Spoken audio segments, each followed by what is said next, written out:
Fannie Mae and Freddie Mac, two of the largest lending companies in the US, have introduced a new lending standards to prevent disasters like the Surfside condo collapse in Florida.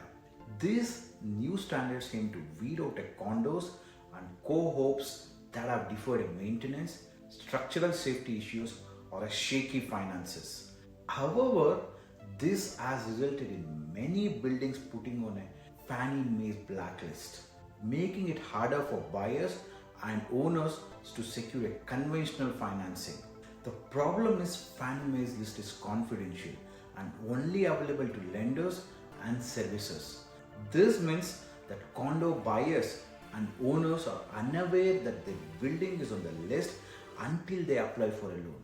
Sometimes in the middle of the sale, buyers and owners should do their due diligence and check if the building is on the list to avoid any surprises during the loan application process.